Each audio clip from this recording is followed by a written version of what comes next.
What was the first club you started working out? Wait, we never got. How did you get out of homeless?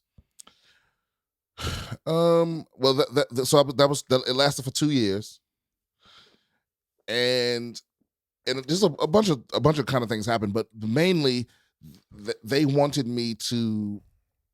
So there's like levels.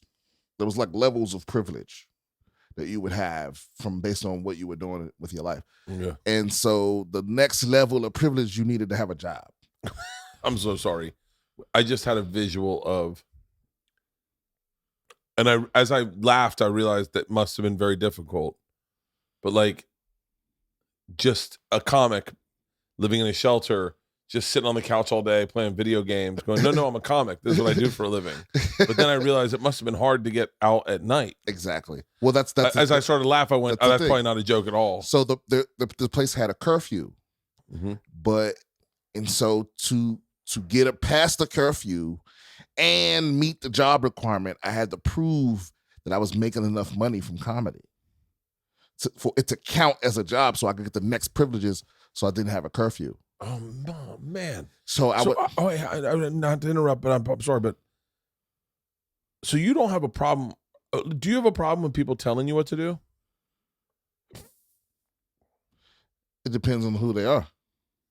Because certain things rub me wrong, and like I have a problem with people telling me what to do. Like top to bottom, I have a rule: you either pay me or you fuck me. Then you can tell me what to do. If you pay me, you fuck me. That's it. But if you don't do one of those two things, Zero quote.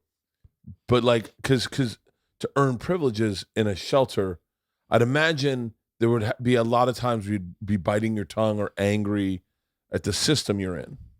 Yeah.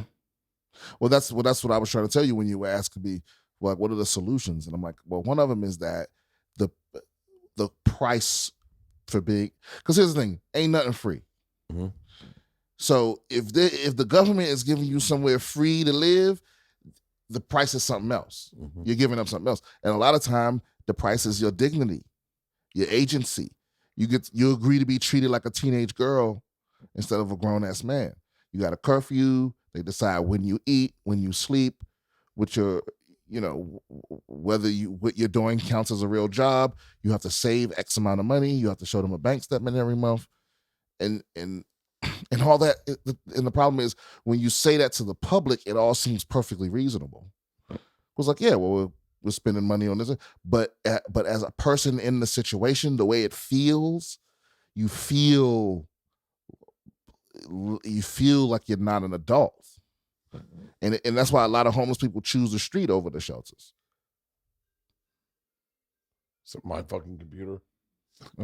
Sweet. Yeah. Holy shit. So yeah, I can understand that. I can understand that where you go, I don't feel like I'm being treated. I don't feel like I'm being treated the way I want to feel like I'm being treated. Right. Like, imagine, when's the last time a stranger said, Bert, go to bed? If you consider bartenders strangers, a number of times. I've had a number of strangers tell me to go to bed. Or somebody be like, hey, Bert, if you're not back in the house in an hour, you're not gonna have nowhere to live. Or take this breathalyzer when you come back in the house. You couldn't do drugs or alcohol? Nope. So you were stone sober? Me especially, because my advocate, who works for me, and the leader of the shelter, my advocate believed in my stand-up because she watched my clips. But the guy running the shelter didn't give a fuck. And so her deal with him was that I could do comedy till I fucked up.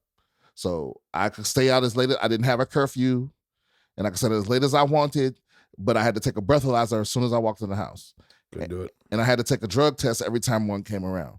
So I was doing all of this extra shit so I could stay in this house. And so you never broke the rules? I never broke the rules. Not until the very end, when I realized that everyone was breaking the rules, and I just didn't know. Because I was so locked in, I was so focused on comedy that I didn't even bother to really, really make friends with very many people or whatever. So I didn't know that everyone was breaking the rules. They just knew how. Really? Yeah. But yeah, I was there for most of the time. And then, and I got a job at the store as a door guy, and that shut down all of the scent. But I got fired within months. What do you mean? I got fired from the store. Why? After because I was just always late. I wasn't always late. I was late 3 times, but the last time it was when Roast Battle first blew up. Yeah. And they were filming the first thing from Comedy Central, and I just didn't show up. They needed all hands on deck. Yeah. Because it was the first time, probably the first thing that had been filmed at the store in years. Oh, I bet. And they were like, we need everybody, and I just didn't show up. I just overslept. Really? Yeah, man. I was on new medication. I had the bad sleep apnea. I was exhausted. And the shelter made you do these, they called them group sessions, but there were 4 of them a day, and they were 2 hours apiece. And depending on what level you were, you had to do X amount per week. And so what I would normally do is I would just stay up all night so I could catch the first one in the morning, do the next one, and then go to sleep and wake up and leave. But something happened that night. Like I started this new medication, and they wanted me to work a day that I normally didn't work. And so I stayed up all night, went to the first 2, blah, blah, blah, and I was going to stay up again. And I turned on my shower, and I laid on my bed to wait for the water to get hot, and I woke up like 8 hours later. Really? Yeah, and I had like 40 missed calls. Like, where the fuck are you? And so they fired me after that. So how does that work if you get fired from the store? Can you still do stand-up there? Nope. You're banned from the premises for 3 months here in La Jolla. And you're banned from doing spots for 6 months. Really? Yeah. So I was banned and that shit feels bad. It's not a good feeling. But I ended up so I was banned for 6 months, and then 6 months later I got passed. Okay. Yeah. And that is the moment shit turned the fuck around. The second you got passed?